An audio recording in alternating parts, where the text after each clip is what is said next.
suffering on another one is enduring, I guarantee it provides little comfort to those who are afflicted. Another way of thinking about God's role in the midst of suffering is to take it in the complete opposite direction. That God has a hands-off approach to suffering and even the world itself. The line of reasoning and thinking is coined by many of the founding fathers like Thomas Jefferson, who held the belief that God created the world and the people, and then stepped back and left the world and his people up to his own devices, without any kind of connection between God and God's creation. This reasoning safeguards and protects God, but it equally doesn't comfort us, because it paints a picture of a cold God who is not relational to his creation. And that's not a God we want to believe in and worship and sing praises to. That's not the kind of God that was made visible in the life of Jesus. So where is the middle ground in this two-piece? I'm here to say that I don't believe God causes and controls suffering. I'm also here to say that I think God does indeed play a role in suffering. If you were to ask me point blank, Melinda, why is there suffering? I would answer, there is no reason. At least not an adequate or complete one. Now, it might seem like I'm dodging the question, but I most certainly am not. When God speaks to Job out of the whirlwind, God really doesn't give Job an answer to why he suffers. Instead, God asks and challenges Job where he was at the beginning of the world, where he was while God was creating everything. And after a few chapters of God's asking and challenging, Job gets it. And he takes back his earlier request, demanding that God gives him an answer why he is suffering. Job gets it and knows and says that he has uttered what he did not understand, things too wonderful for him, which he did not know. But all this still begs us to ask and think, why doesn't God intervene in the midst of suffering or prevent it altogether? Because God's intervened in the past, but why not now? And my answer to that question is that God has indeed intervened in the midst of suffering. Because God has created people to continue his work. God has created people who have responded to the call to follow in the footsteps of Jesus Christ. God has created a people who are called to respond to the suffering in the world. God has created a people who are asked to come alongside those who suffer. And insurance and claims, when a natural disaster strikes a town and the people, is labeled as being an act of God. For me, that's a huge misnomer. The act of God is not in the actual disaster or destruction that follows, but the act of God is in the human response to that disaster. The act of God happens when people come from all around to rebuild a town devastated by a tornado. The act of God happens when someone silently sits with another who is grieving a most horrible loss. You were looking for an answer to why there is suffering, I'm sorry, I can't give you one. Because ultimately, I don't think there is one. The sign of an answer can be unsettling for some, and I get it. But for right now, in my life, I'm content in not knowing. I'm okay with that. When it comes to suffering, although there's no good answer for why it happens and why it happens for some more than others, I believe that one can find meaning out of it in the midst of suffering.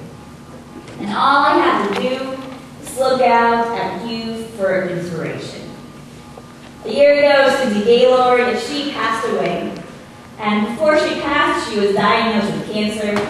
And if you were lucky enough to be in her presence during that time, you were extremely blessed. Sure, she suffered. Sure, she was in pain. But she was always very present. She was honest about the reality that she would pass away. She didn't shy away from that fact, but at the same time, she didn't dwell on it. She has reminded me that there is hope that one can die in an honorable and dignified way. And with Jerry Stoner, his transformation over this past year has been remarkable. In fighting cancer too, but instead of dwelling on it, he has seen a revival in his own soul, a certain revitalization that only God can place in someone's life. He's gotten so deep with God, so much so that we are just in awe. If you weren't here to listen to his faith sharing that he did in July, then you must. We've got a copy or two in the office we will let you borrow.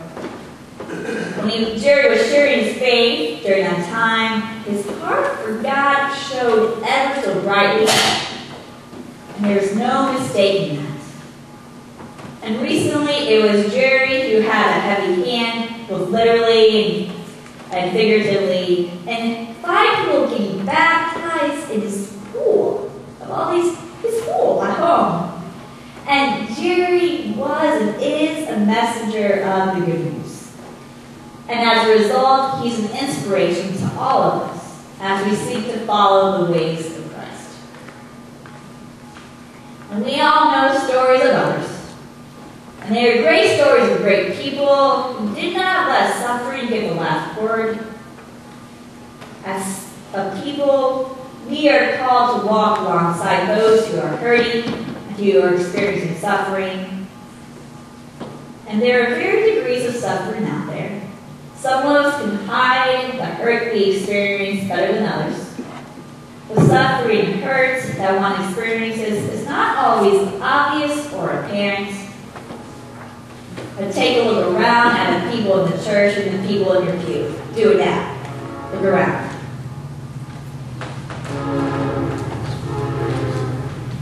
I bet there are more people than you think who are currently experiencing some great loss in their life. If you're currently in a state of grief, I ask that you reach out to someone whom you trust. Someone who will be honest with you, but also someone who will not give you pat answers to why you are hurting, like Job's wife and friends did.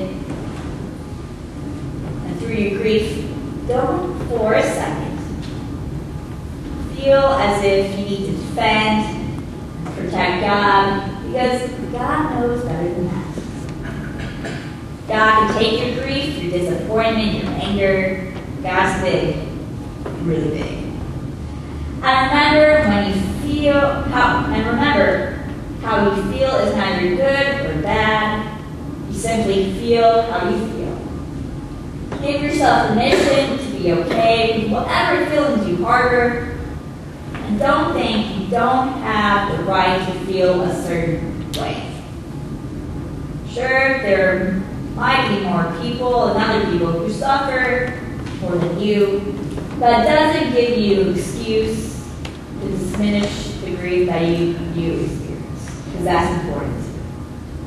And at the same time, don't wallow or dwell in your feelings for too long, because that can lead to depression, disenchantment, and an inability to move forward in life, and an inability to live into hope.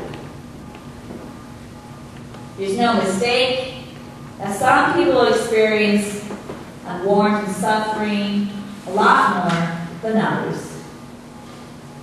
And I don't know why this is the case. But what I do know is that the suffering, whether big or small, that one experiences, is not the end of their story. Not the end of who they are. Because beyond life,